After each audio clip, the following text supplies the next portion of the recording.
Good morning and welcome to 1 Million Cups. How are we today? Good? We have some exciting presenters for you this morning.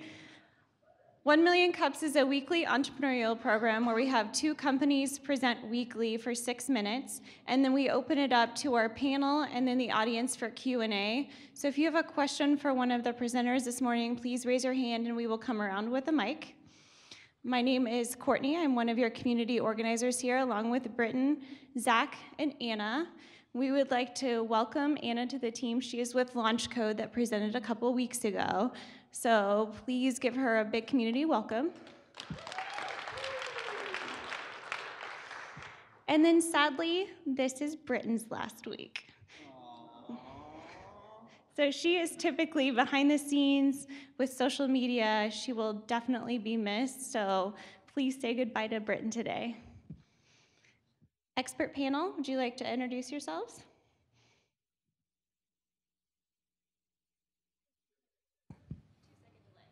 There we go. All right, good morning, 1 Million Cups. My name is Chris Cardinal. I am the CEO and co-founder of Well2Do.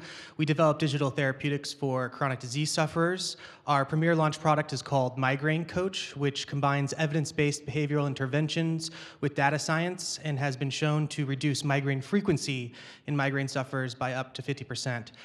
Prior to founding Well2Do, I was a partner at Huddle Strategic, and I did 10 years of strategy development and communications consulting for some of the nation's most recognizable non-for-profits.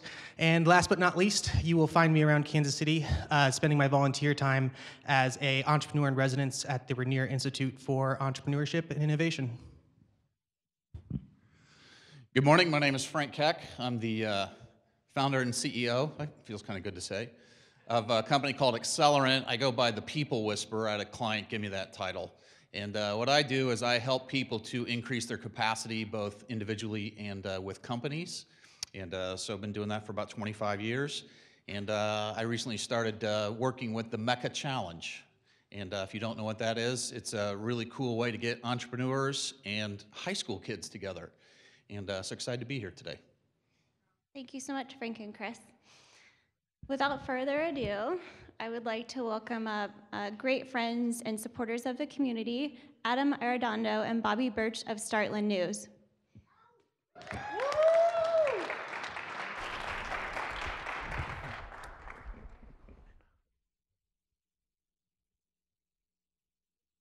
Oh, good morning. So I was in my first few business classes at the University of Kansas when I realized that I don't want to do this anymore, so I started to think about a few of my interests, and I always had an interest in news and writing, so I thought perhaps there's a career in journalism for me. So I started researching the field, and here are a few of the first images that I encountered.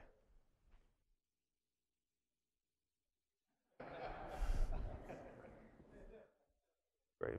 Tombstone's nice. And my personal favorite. I actually did see that exact comic when I was looking through this. So naturally, with such a promising outlook, I jumped right into journalism. And about 8 years later now, I'm editor-in-chief and co-founder of Startland News, and this is Adam Arredondo, co-founder and community builder of Startland News. So we are Kansas City's only publication that's dedicated exclusively to entrepreneurship. We call ourselves an ecosystem publication, which means we cover not only startups, but the ecosystem in which they operate. That includes academic organizations, corporations, government, and the investment community. We are very Kansas City focused in our content, meaning that the content must originate in Kansas City or we have content that's highly relevant to Kansas City audience. We're online only, publishing to startlandnews.com, and a big part of our dissemination strategy is through social media and through our email blasts 3 times a week, Tuesdays, Thursdays, and Saturdays. We, on average, produce about 15 stories a week. So one of the questions we've already gotten a ton of times is, how are you funded? How are you going to be sustainable? Well, there's 2 pieces of that. First and foremost, none of this is possible without Affinity Enterprise Group. That is a company in town that's been recognized by Ingram's 8 different times as one of Kansas City's fastest growing companies. Many of you probably have never heard of them, but their CEO is Mike Wren, a successful entrepreneur, and loves entrepreneurship, loves getting in and supporting the community, and he has a long-term commitment to making sure all of this is sustainable and grows into a hugely impactful thing for Kansas City. The other thing to understand about Startland is it's part of the SEED family. SEED is a startup community building organization, and everything we do is focused on creating a better environment for entrepreneurs to thrive in Kansas City. So you have Startland, you have Village Square Co-working Studio, and you have Mecca Challenge, which Frank mentioned. Each has their own distinct revenue streams. So by diversifying our revenue streams, it'll allow all of us in Startland specifically to have longer-term sustainability. And in our 8 months, we've had some great traction with the community. We averaged about 10,000 weekly page views. We have some great social media engagement and also are growing our subscriber base, but perhaps my favorite stat on here is that 45% of our readership is outside the Kansas City metro area. That's outsiders connecting with Kansas City's stories and learning about the great things that we're doing in this community. But ultimately, everything that we've described to you has been pretty traditional when it comes to a media organization. How are we different? Why are we resonating with the community? We've boiled that down to 3 key attributes. First and foremost, most of you that know us know that we are connected. We're a part of the community. Bobby's background as a tech and entrepreneurship writer for the Kansas City Business Journal previously. My background as a startup co-founder for Local Ruckus, as well as co-leader for the Kansas City Startup Village. We're a part of the community we cover, and that's critical to covering startup news effectively, and we love and breathe that every day. We've also embedded ourselves in the community. In the heart of the Kansas City Startup Village, we office in Village Square, where we surround ourselves every day with the entrepreneurs that we cover. Bobby also makes a point of spending some time in Think Big for the same reasons. We also try and bring the community to us. Through our advisory board, we have a number of community leaders that are building Kansas City's entrepreneurial community. They help us with the direction and priorities of coverage for Startland, as well as through our guest columnists, which you may have noticed if you already subscribe. We identify thought leaders in the community and invite them to share their expertise with you through Startland. We are bold. Our content aims to cut through the BS and deliver you the most important and relevant information about Kansas City entrepreneurship. Furthermore, our content isn't afraid to take on complicated or difficult issues that are facing Kansas City. We're also not afraid to take risks with the way that we're delivering our content to you. You've probably seen us live blogging events like 1 Million Cups or Pipelines Innovator of the Year last week. We partner with local media like Kansas City Public Television and KCUR to produce content for you. And also, like Adam mentioned, our guest contributors list has been growing steadily, where we invite thought leaders to share their expertise and their opinions on Kansas City. And lastly, we partner with local tech companies to help enhance our content, and that includes SquareOffs and Rivet Creative. So, and finally, we are authentic. We love what we do. We love our team. And every day we're excited to come to work and bring these stories to you. We are a startup for startups. So we live the life. We're building a startup ourselves, so we can appreciate the grind that all the entrepreneurs going through, those stories we're telling. And as you can tell, we have a good time doing it. Really quick, I want to introduce the better half of our team. On the left, you have Kat, and then who's our managing editor, and Andrea, who's our events and copy editor, and they're in the front row. If they can raise their hand real quick so you can say hi to them afterwards as well. But we have a great time, and we absolutely love and feel what we're doing is important for Kansas City to become all it can be. And ultimately, if you're here, you care about Kansas City as well, just like we do. And we've had a blast growing Startland to where it is today, and we're really excited to see where it can go. Thanks a lot.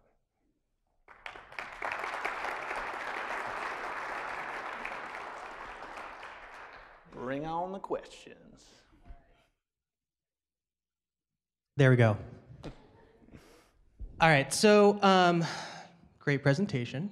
Thanks. You said that you have revenue streams, and I know you've gotten these questions, but are those revenue streams going to be, I'm assuming that you're not at a profit at this point. Right. Are those revenue streams going to be great enough to be able to support the long-term stability of your organization? Yeah, and that's one of the important things. We know from the beginning that a niche online publication is going to be a tough thing to stabilize in and of itself. And that's one of the things we actually started initially with Mecca Challenge on that Frank talked about.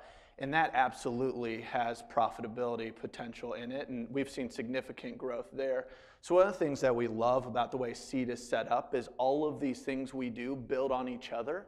And by doing more on the education front, one brings more stories and all these things and embeds further, but also is an additional revenue stream. So the likely scenario is that the educational efforts and obviously co-working space, pretty black and white with rent and event space rental, it's a bulk where it'll spit off some extra profit to cover any shortcomings of Startland.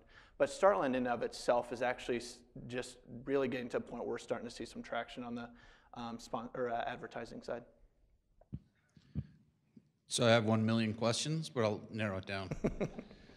So my first question is, where would you guys like to see this like 3 years from now? What's your vision? What do you want this to be? And my second question is, why should we care? Well, I'd love to see Startland grow into being the destination that people go to learn about Kansas City entrepreneurs and Kansas City business in general. We have a number of competitors, obviously, that are larger than us, but we feel that we serve, through those 3 attributes that we were talking about, serve a little bit of a different need and go at it in a different approach. Another piece on that is right now we've done a really good job of reaching the startup community, the people that are engaged. Where we're going to now is focus more around how do we reach the broader community. It's important that all of us know what's happening, but the bigger part is how do we educate and build awareness in the greater community that there's an amazing momentum in Kansas City around innovation entrepreneurship, where Kansas City in the past has been more, the reputation been a cow town and flyover country, and that's changing rapidly, and I think the stories we tell capture that. So how do we broaden the awareness? And that's one of the big things that we've really been excited about is when we have these student events. Now Startland is the answer to how do you plug in, how do you know? And one of the biggest motivations for me was tons of people were saying, how do I plug in? And before Startland, you had to either go to events or take coffees. Now, you can read Startland, and now it's a passive way for people to build their awareness and education about the amazing things happening in town. All right, with all the amazing things happening and with all the startups that you see kind of popping up around, editorially, how do you decide what story to pick? I mean, you don't want to end up promoting something that's a flash in the pan or something that maybe isn't founded on, moral grounds. How do you make those decisions? What does that process look like? And where do you have that moral authority to be able to make those decisions? How do you ground yourself to make sure you're representing the community correctly? Yeah, it's been a common question across my news career, and really there's no easy answer to determining newsworthiness of something. It's partially a gut. It's a lot. There's several acronyms that you learn in journalism school about newsworthiness, but we really kind of look at it as the impact that it can have on the community, and really, does Kansas City need to know about what this entity or this person is doing to move it forward? Well, the other part of that I love about this dynamic is Bobby's background is pure news, pure journalism, and then my background is pure community, right? So we have some really passionate conversations of where those two things intersect, and I think that's a great dynamic that we bring. Where sometimes I'm just like, that's an awesome story, that's cool, and he's like, that is not news, right? And sometimes he's like, this is news, and I'm like, that's, and I think that dynamic is part of what makes this great, and I think what, as those stats showed, it's already resonating with the community, and we get lots of comments about the quality of the work he puts out, along with the stories that we're able to uncover, and I think that's kind of the secret sauce, is that dual expertise. You guys have the Mecca Challenge. Yep. Do you guys have articles that the high school kids would be interested in, or the teachers? I mean, have you thought about having a version just for the high schools and the teachers and stuff? Not a version specific to them. However, some of our content would certainly resonate with them in addition to the profiles that we've done on some educators. We try to share, I guess, information and stories about companies that students might either want to engage with or issues that would be relevant to them. We've had a few on talent acquisition and the Lean Lab, as you probably are familiar with. Yeah, well, and I think the way Bobby writes the content, he doesn't write it for techies or for entrepreneurs. He writes it for the general public to understand. So when, again, when we're trying to say you should engage, this is exciting, if this is intriguing to you at all, we really, and Bobby does an amazing job of writing it in a way that is digestible for someone that doesn't know the community, right? You're not reading some techie site that uses jargon you don't know about, and that's honestly the best part. The way I would write and use some of the slang that is common to startups, Bobby takes out. And I think that's important because our ultimate vision is, ultimately, it didn't take too long to reach the startup community, right? We were part of it, we plugged in. The part that we have to be very cognizant of, and as this grows and if this is going to be sustainable, is we have to resonate with a broader audience. And that's where, when he talked about ecosystem, right, something that government can read and appreciate, education, investors, and corporations, and ultimately all of those pillars of an ecosystem have to gain some value from what we do, or we're not going to be successful. We would like to open up questions to the audience, but first, we received a tweet from Ariel Media, and they're curious, as your revenue stream, like, are you going to start adding ads to Startland News to generate revenue? Yeah, we've done a few ads and sponsorship agreements thus far. I think as we've developed better processes and our organizational strategy, this year is looking great for more ad contracts and agreements in that. Yeah, and one touch on that is one of the great things with having Affinity behind us is we were able to just focus on delivering amazing content, right? And ultimately that's what matters, as well as as a seed team, we focus a lot of our energy on scaling the education side, because the lines to revenue are much more black and white, and there's a real hunger for innovation in education. So that's been growing rapidly while we really figure out the operations and content strategy of Startland, and then bringing Kat on in the fall to actually help kill the squirrels that Bobby and I tend to see from a day-to-day basis, and get us just really organized and manage our guest columnist piece. So I think now we're really getting to the point where content's clicking, and you're seeing the numbers correlate to that. Question in the front. Great presentation, gents. By the way, fantastic slide deck. I don't know who put that together, but they certainly deserve a raise, probably. So you've mentioned a few times kind of guest columnists and guest contributors. Can you expand upon that and how, we as a community can make sure that you're getting, quality content that we might be able to provide? Yeah, we wanted to supplement our news for readers with strategies on how to grow their business and also opinion content on Kansas City and the issues that might be affecting them. So we open ourselves up to pitches for stories or content. If anybody's interested in writing, we're certainly open to talking with you about your idea. Same with opinion content. If you have some commentary on an issue or organization, feel free to reach out to us about that as well. And we're really focused more around content that's really relevant to innovation and entrepreneurship. That we've had some, good, just business strategy is good as well, but really focused on kind of really something that's highly relevant to that community, innovation and entrepreneurship, and risk takers. Just know that we'll never really publish anything that's promotional about your business. It's all about quality content that we want to provide to our readers. Yep. Got a question over here, guys. Hi, I was wondering if there is any interest in collaborating with like the Asian American community, the Hispanic community, the Muslim population in Kansas City. Do you have any contact with them or interest in collaborating? Yeah, we'd definitely be open to collaboration, and diversity has certainly been a point that we want to represent because it's a part of our entrepreneurial ecosystem here. So yeah, I would love to talk with you more about that if you have connections to them. Yeah, and on that note, I think diversity is one of the issues, one of the bigger issues our community is facing. And if I would think that's actually would be a priority for us. We've really, like I said, to this point, with news, we've really been nailing that with Bobby's skill set and getting that guest columnist piece going just in the last couple months. But talk to you afterwards, and maybe some people that can contribute, thought leaders on diversity, we'd love it. Question on your left. Yep. Bobby and Adam, thanks, great presentation.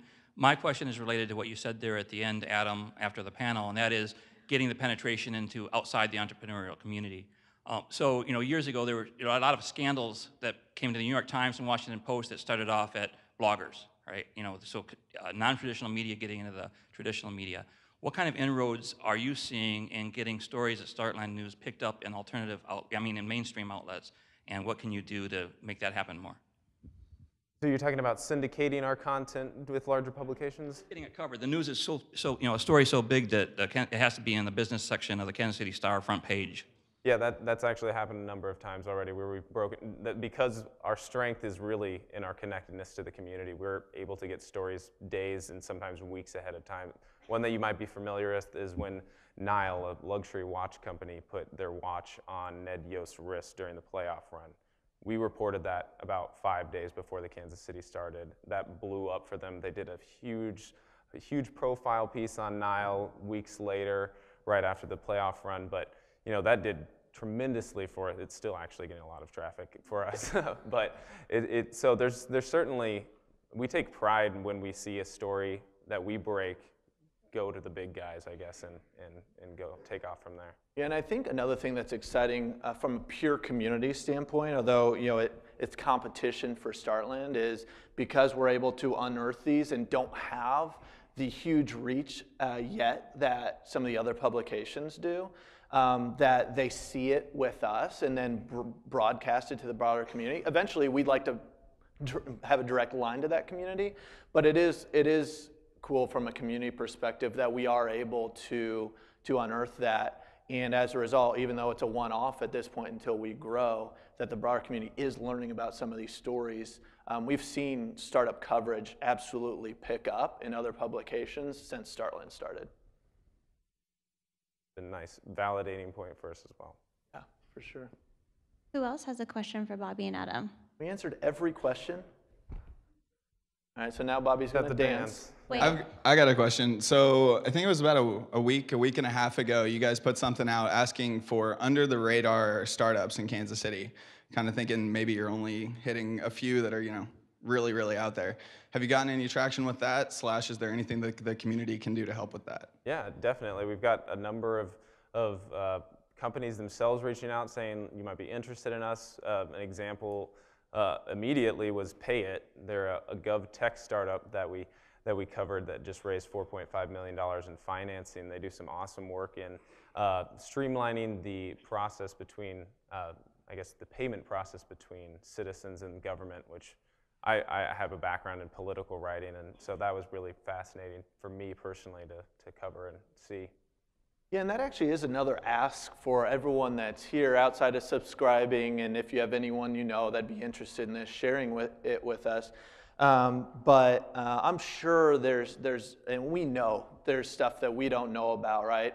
As connected as we try and be and are, there's absolutely things we're just not going to know about. So be our eyes and ears, feed us the stories, and we don't have an endless amount of time to write, but we really do try and prioritize the stories that, especially the uncovering the things that are important for Kansas City to know and may not have been covered in the past. And then Bobby does, as you said, a really good job of kind of covering that from an objective news angle. Question on your left. You might have actually just somewhat answered this, but I love the business card. It's phenomenal. So I guess the question would be, how are you helping entrepreneurship make sense? What do people need to be knowing about that they don't know about, as you just mentioned? Yeah, in broader journalism, our job is to make sense for people and to offer context.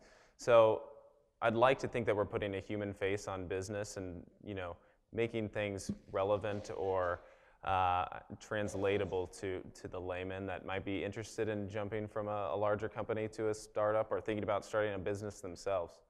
Another piece of that is, being an entrepreneur. It can be, and this isn't as much making sense, but building confidence in Kansas City, that's possible here. As an entrepreneur, you'll hear this, and it sounds strange, but being an entrepreneur can be incredibly lonely, right? Because you can't tell your team you don't know how the heck you're going to meet payroll next month, and you can't tell your investors you don't know what the heck you're doing, right?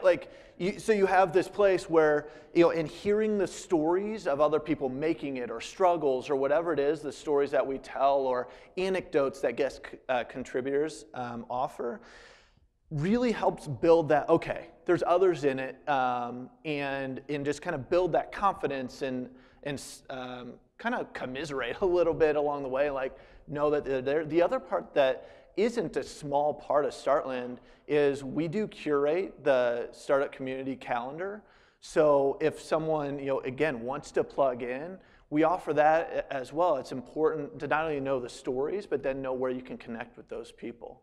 So both of those are kind of hand in hand in kind of demystifying it and allowing people to connect and hear stories from others. Hey, I think you may have answered this, but we got a question on live stream. Yeah. They were asking what types of stories beyond tech are you looking for? Is it just general kind of people that are innovating? What else can you say about that? Yeah, it's pretty broad, but really we're looking for entrepreneurs or innovators that are doing awesome things in Kansas City. Another point that we were talking about is in terms of our ecosystem focus, which means that we'll cover government, we'll cover corporations that are trying to implement innovative ideas, the investment community, but there's been a lot of focus on the funding landscape in Kansas City recently, and I'm missing on government. Yeah, and education, but the key piece are what are the key stories that are going to make Kansas City, and I use this line often, a world-class 21st century city. Right? I mean, it's being progressive, it's being innovative and entrepreneurial, and so things that Casey Moe is doing with policies are relevant. Slide James talking at the White House about innovation in Kansas City is important from the awareness and continuing to change that reputation from a cowtown and flyover country to an innovation hub.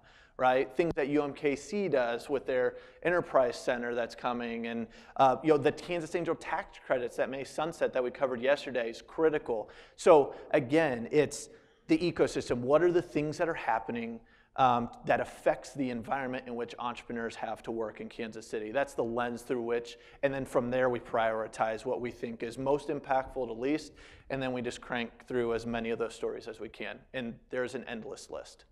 There's. Truly. All right, dynamic duo. It's time for the question you've been waiting for. Excited, Adam? Look at him. Favorite color's green. Yeah. Oh, Bobby's excited too. All right. Yeah. What can we as a community do to help you? Well, we've had this up for a while. I mean, these are real tangible ways that you can help us, but really, we'd ask that you take pride in Kansas City. Take pride in learning about the neighbors and innovators and entrepreneurs that you have right next to you, and learn about their stories and share it with people. Yeah, and adding on to that, I think being our eyes and ears. We're a 4-person team.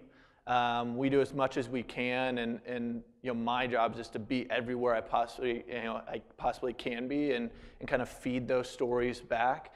But we can't be everywhere. Obviously, there's probably about 150, 200 people here now. We can't be everywhere you are. If you got something, if you have an idea, if you want to write, if you know someone that should write, send them our way, send the ideas our way, because that's the only way that this is going to be the best it can be is all of you contributing to the content we have. Thanks a lot. Thank you, guys.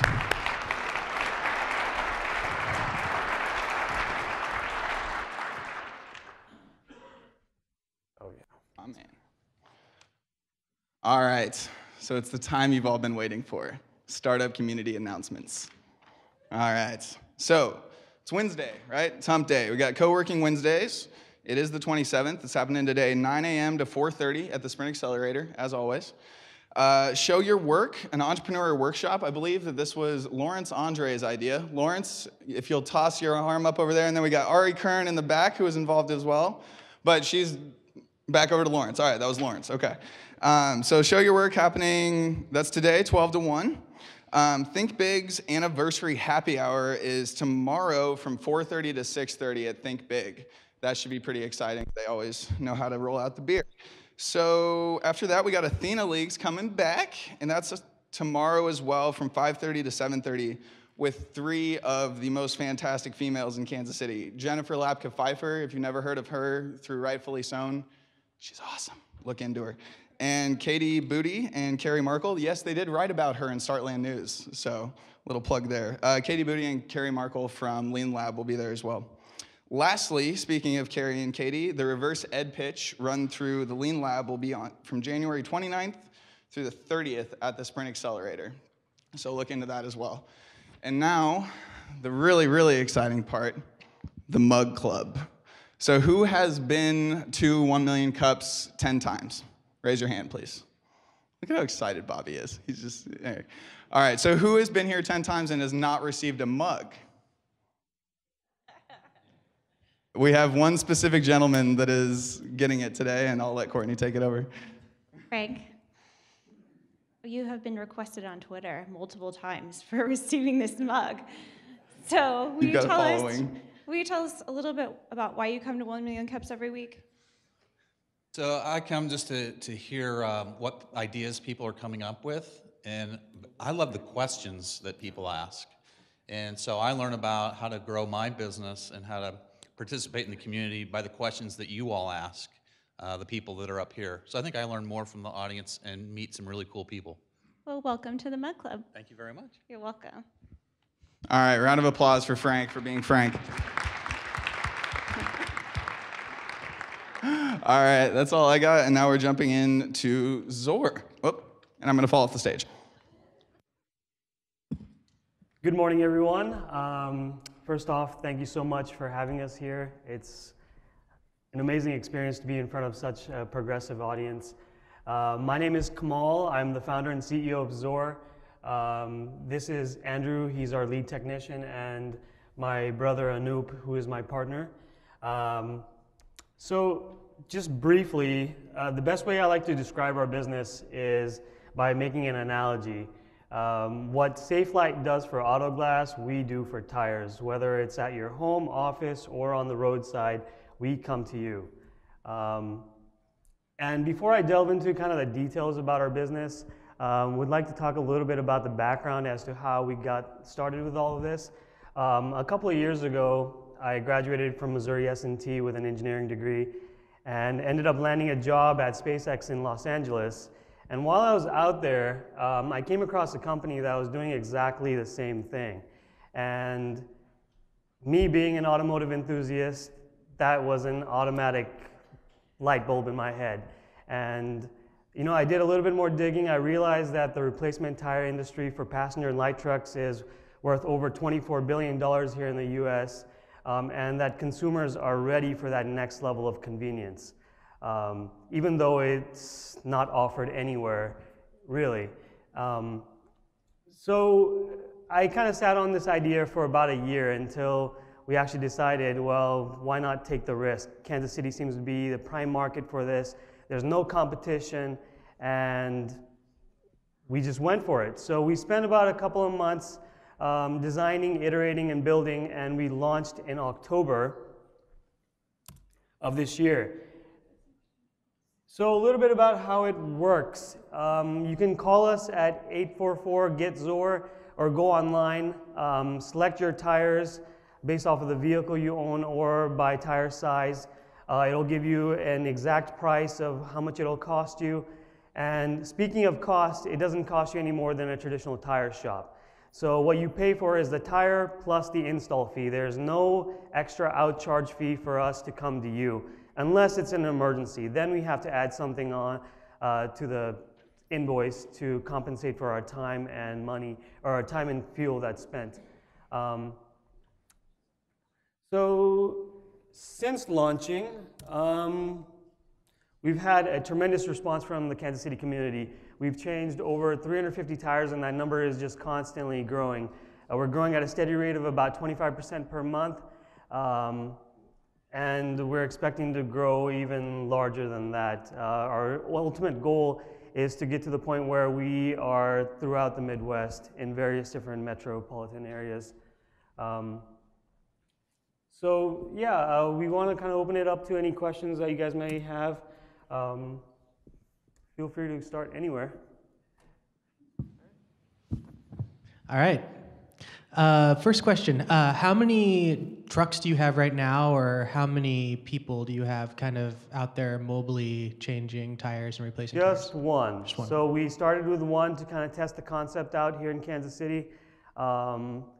In other parts of the country, there's other bigger companies that are testing similar concepts. For example, Michelin has launched a pilot program in Raleigh, North Carolina. They're using 3 vans. Obviously, we're kind of trying to keep it very, very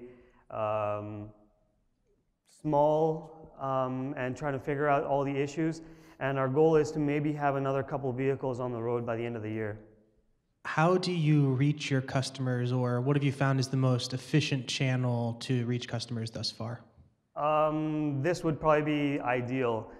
Talking to customers face to face, educating them on our idea and the services we offer, because a lot of people think that something like this doesn't exist, which it doesn't, but now it does. So really, word of mouth has been one of the biggest driving factors for traffic.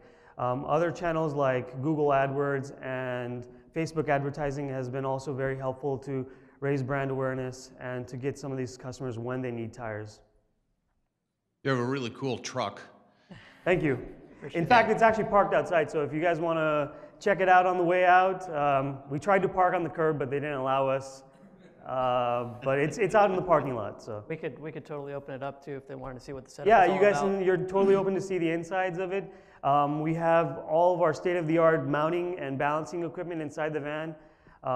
So yeah, by all means. So my question is, who's your target market? So you have a Mercedes van and a BMW in the other picture. So my first inclination is that you're very expensive. Are you going after the business market? You're going to come to my office or my office complex and do rotations and balancing? I mean, can you guys do all that in the parking lot, like these people that come and change your oil? Or are you going after Absolutely. like the stay-at-home moms or the people who maybe roadside assistance? So who's have you thought we about do that? a little bit of everything. We've serviced clients from the very lower end of society to very, very extreme, like Porsches and high performance vehicles. But just because we drive a Mercedes doesn't really mean that it's a premium service. That is something that we did think about in the early stages. However, it's not something that we're focusing just on the higher end clientele. We're also trying to get on board with a lot of fleet accounts.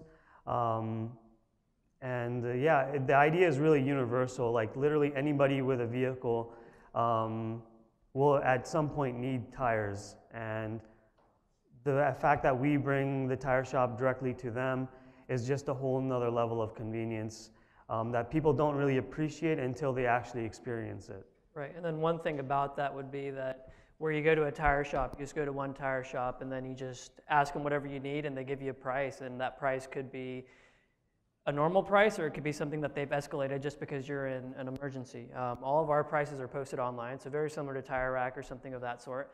You can check out all the tire prices, you can check out how much we charge to install, and then you can schedule an appointment too, all online. So it's very convenient and you know exactly how much you're going to pay before you ever even call us, talk to us, or book an appointment. I want to hear a little bit about your team. After you came up with this idea, how did you find your team? What kind of hurdles or what people do you think that you need to overcome hurdles in the future? What do you anticipate like your team growing to as your company progresses? Right. So me and my brother kind of started the idea and we built it to where it's at right now. We brought Andrew along, and how we found him was just through referral through friends. I believe my brother Anoop actually found him through another mutual friend. And honestly, that's probably the best way to find employees is since you actually know you can ask your friend, you know, like, is this person any good? Or usually the automotive community here in Kansas City is very close-knit, so everyone knows each other. So it's relatively easy to find technicians, but to find a good technician is very difficult. Really what we try to look for in our employees is, you know, that they're passionate about what they do. Not necessarily that they have all the skills to complete the job. Anybody can do that, but it's taking it to the next level, being able to interact with the customers, to communicate with them effectively, and to present yourself in a way that, you know, people would like to be seen as. Moving forward, you know, we're trying to expand. We'll probably need a formal call center where, you know, all of our calls go directly to that area. Someone's quoting people instantly. And then, you know, we're also trying to develop the technology side of the business as well. Eventually, we want to get to the point where, you know, you can just go on one single application on your phone and basically have anything to do with your tires, whether it's one tire or all four, resolved on site. So, Are you guys familiar with USAA? So it's an insurance company, and so we have insurance with them, so we have roadside assistance. So if we have a tire problem, we can call them and they send somebody out. Have you guys thought about having a membership that you can join? And have you thought about tying into the insurance companies or something like towing services do? We have thought about the insurance companies side of thing. We haven't thought about having our internal roadside assistance program per se. We are working on putting together a road hazard program. So whenever you buy a tire, you can add road hazard to that, and, you know, we will replace your tire. It's not our own internal program per se, but it's very, very effective. And even if you are in a different part of the country, that program still holds true. But about the insurance companies, that is something that we are looking into at the moment. We're just so new to the business that we haven't had the chance to actually tackle all the hurdles at the moment. But we are working with other fleet dispatching companies that, you know, whenever they need roadside assistance, they call us because we are the only provider here in Kansas City. So there's definitely a lot of things in the works right now, but again, it all takes time. So. All right, we're going to go ahead and open it up to the community for questions, starting with Laura Stewart over yonder. Hello. Okay, I have two questions. One, Zor. I'm interested in your name and where that came from. I just always like to know that. And then, how do you protect yourself from my local Firestone, you know, building putting in a mobile van? I think it's an awesome idea, and I would totally use it. But what do you do if the local tire stores think they like your model and just make mobile services available? I'm sorry, who was that speaking? I didn't really. Oh, okay. Hello. About Firestone, honestly, Firestone Tires Plus, they have a terrible reputation in the industry for just their customer service. Even if they do end up adding mobile tire service to their lineup of services, they're going to have to price their service way, way high. That's what we've seen Michelin do, and they do that so that they don't cut business from their retail locations. What was the first question that you had? I'm sorry? Oh, about the name, right? Zor, it was just a very catchy word. It actually means like strength or power. It doesn't really mean anything or tie into tires per se, but it was just a short, catchy name, kind of strong in a sense, and we acquired a really short 4-letter domain, so we thought that was really cool. Good answer. We have one question right here in the middle. Hey guys, comment and question. The comment is, I think it's a great idea. When I saw it in the lineup to be here today, I thought, how does this not already exist? Question is, my dad's an independent car dealer in Illinois, and they have a ton of concierge services direct to dealers. Even though they have a service center, there's a lot of dealers that don't have tires. So Have you guys gone to any dealers yet, to just like the dent guys and the Right. light repair guys and the people that go around and do mobile services at dealers? Right, we certainly have. We did a dealership just a couple weeks ago, and we probably did 5 or 6 cars for them. It's certainly something that we want to dig into deeper, but there's a lot of car lots that aren't willing to spend very much, and they want the cheapest tire, and usually they're wanting used tires sometimes. And if it's a big dealership that actually does new tires, they usually have their own tire machines.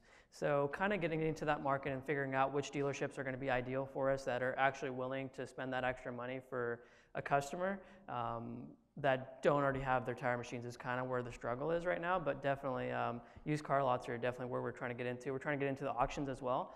So where all the cars go, there's always flats, there's always some tires that are completely trashed that shouldn't even be driven on. So definitely going to try to get into that market and replace some tires every single week. And there's auction events going on usually every Tuesday or Wednesday. So we would go in there anytime in the week and just knock out a bunch of tires for them. Question on your left.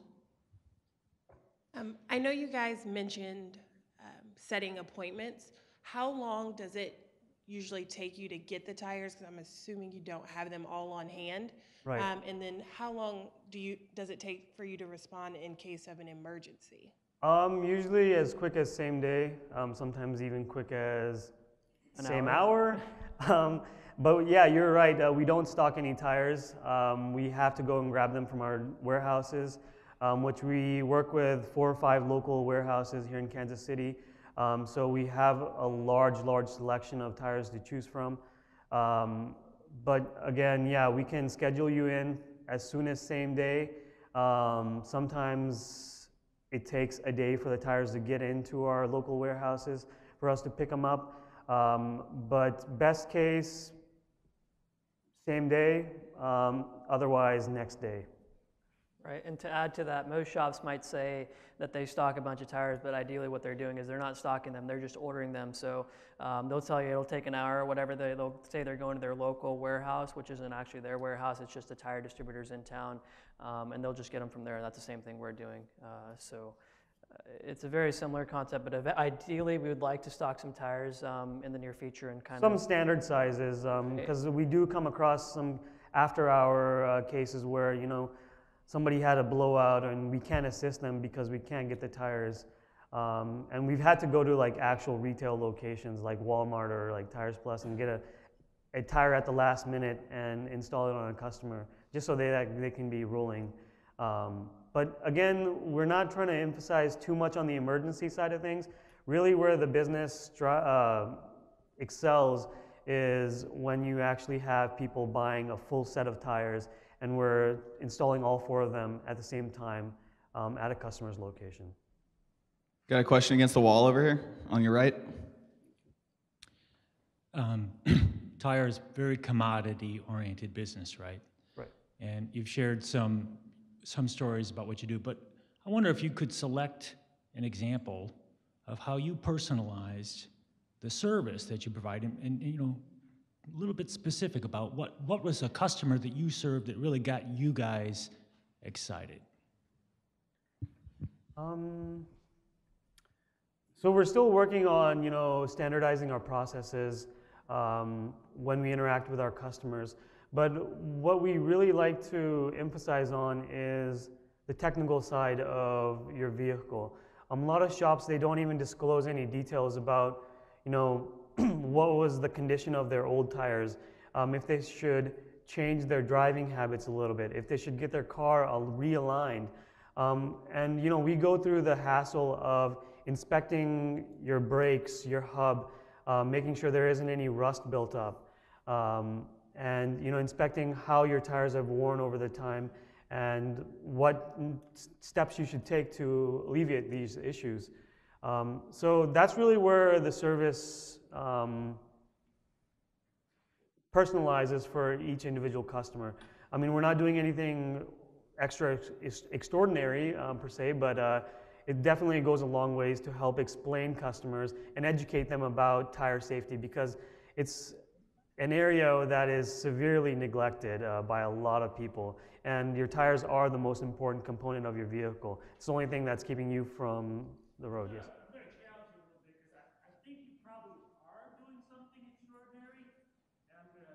next time you give a presentation, pick a story that tells me the person that you put a smile on their face. 'Cause I think that you probably are doing some extraordinary things and you're not. Yeah, let Anders. If I can comment on that one a little bit, I think there's a couple different examples that we've had where, you know, we get actual car enthusiasts or just say somebody that's a little bit more technically inclined. As a customer, you typically don't get to see the process of your vehicle being worked on. You're usually sitting in a waiting room, waiting for, you know, an hour or however long you're doing it. You don't actually get to see anything go through. What we do is we come to you, and when we do that, typically you've got the entire facility. You're staring at it right there, in person. So you get to see what's going on with your vehicle. You get to see what's going on step by step if you so choose. So with that said, I mean, we really get in with the customer, and they get to see every little step that goes on, and they get to see what's going on. Right. Yeah, and we've had people who are so interested in what we're doing, and some of them are even a little bit skeptical at first, and they watch us through every little detail and every step for the entire hour or 2 hours that it takes us. And, you know, and we converse with them the whole time, you know. There's always a conversation going on, no matter what it's about, whether it's about their vehicle or what they were doing earlier in the day. So I think that's a really, really interesting experience that you wouldn't get at a traditional shop. So, Question in the back left. Hi, I'm just curious why you chose to start this in Kansas City. So Kansas City doesn't really have a mobile tire service that's that solved all the issues that we saw in the market. I believe there is one tire shop, Shore Tire in Lenexa, that has a mobile tire service division, but they charge you an extra $70 just to come out to you, whether you need all 4 tires replaced. And we don't charge you that extra fee. In fact, most often, you'll actually save money by going with us. But at Kansas City, the fact that there's no competition, it's a relatively vibrant city. There's a good crowd of progressive individuals. The startup community is growing, so and it's our hometown, so might as well, right? Question on your far left. Hello. Hi. A little loud there, sorry. So in your presentation, I hear you saying that you want some corporate or contract clients for the multiples you get from that.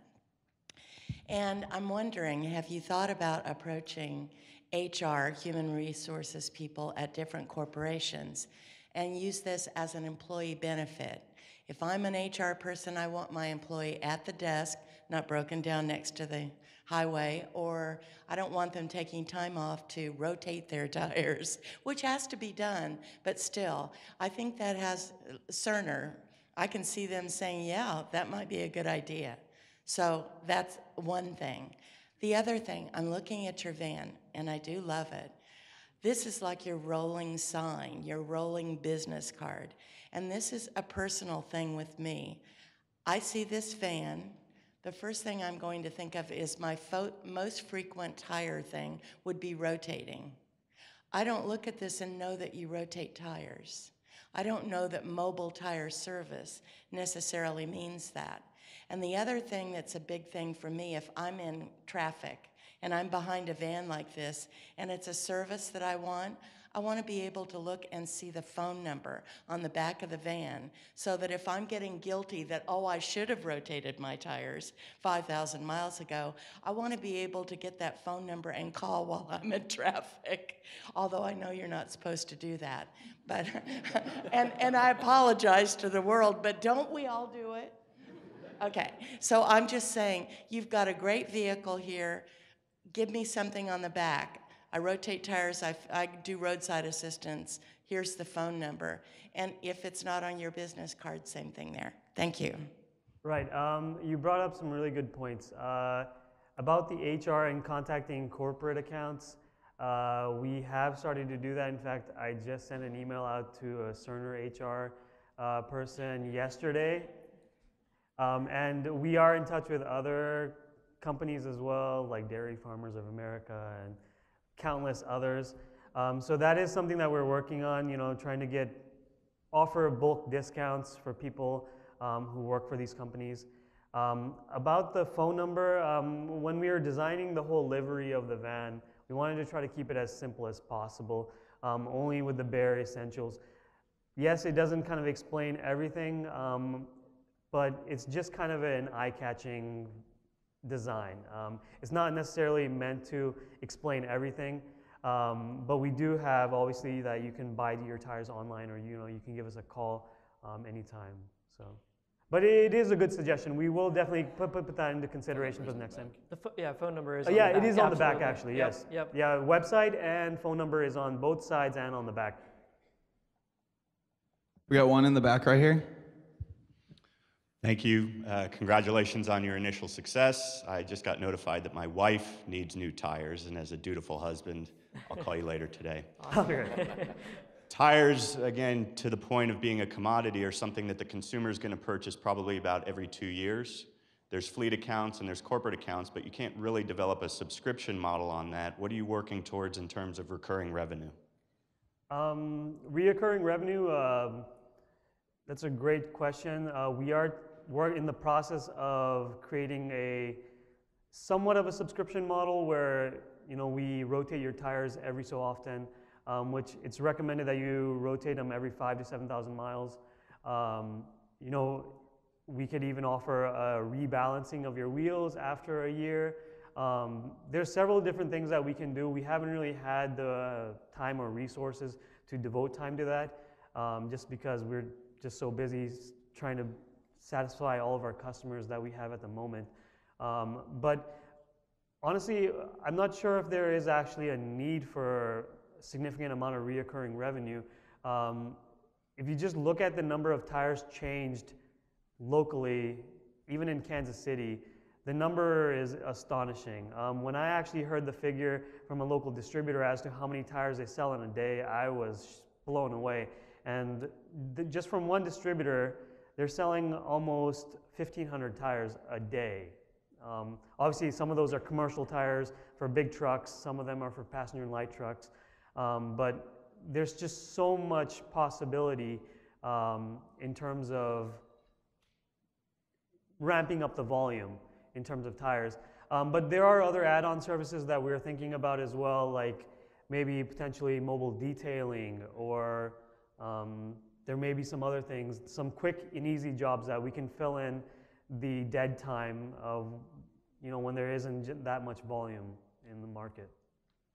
To piggyback onto that question that you just had, I'm here in the back, on the reoccurring revenue stream. Some of the things that you could try to market is environmental things, first of all. Your tires, especially here in the Midwest, whenever it gets cold, your tires lose air pressure and they need to be added. A lot of people don't know that. Done a lot of mechanic work and I know that, but it's a pain to do. So that could be one of your services that you offer. You also get better fuel mileage if your tires are inflated properly. So that could be a membership thing, like somebody else said about, that a person would pay every year for you to come by every 3 months or whatever and check the air in the tires. I don't want to do it when I get home, and my wife didn't want to schedule time off from work and different things, and I'm not as dutiful husband like this other guy over here. But yeah, that's another service that you could provide, and it would be a membership that I think people would pay just for the convenience, and that's kind of what that other gentleman was talking about. A lot of people are selling tires, but what can you do to differentiate yourself from everybody else that's just selling tires? Mm-hmm. Yeah, great suggestions. We'll definitely have to look into that a little bit more. Again, it all comes down to the economics and if that all works into, if it actually ends up working realistically. But yeah, great suggestions. We're definitely going to be looking into a membership program here soon. So. Right, So- I think, sorry No, you're to fine, go interrupt, but ahead. I think the biggest thing is, we've been staying so busy with just changing tires that we haven't necessarily thought about these subscription services, because if you're changing tires, you're spending at least an hour and a half to change a set of 4 tires, plus the time that you're taking to go from Lee Summit to, say, Overland Park, or Overland Park to up north. So that's like a big cost and a big time constraint as well. So if we're balancing tires or for just checking on tires and checking tire pressure, that takes up a lot of time. If we have already a lot of people needing tires changed. So definitely once we have a few vehicles, I would say that would be definitely something that we would look into. And I think that's a good tip to kind of do just to keep the consumers in mind and keep their tires the way they should be. So our last final question, real quick, what can we do as a community to help you? First off, tell all your friends and family about us. Referrals are great. We do offer referral bonuses. So if for every customer you bring to us, we'll give you a certain amount of money back on your next service. But we're also looking for other expertise as well. If you know of any developers, software developers, I should say, who have an interest in the automotive industry, we'd love to be in touch with them. We are currently pursuing future opportunities and future development projects as well.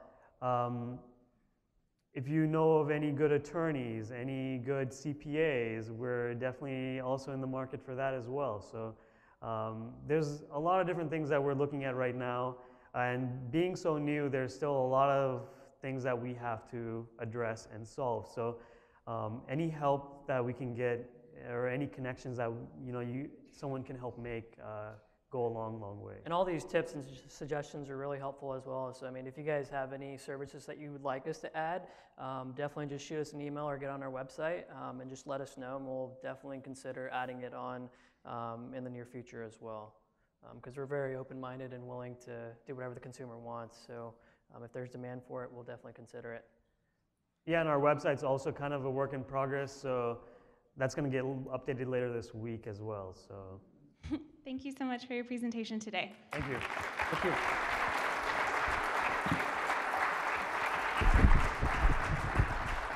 I know a lot of you still had questions for these guys, so both of our presenters will be over here on your left, and please come up and ask them anything you need. Also, thanks for coming today. We will see you back next week. We have Alumni Day with Mighty Handle and Recommended Daily coming to present. Thanks.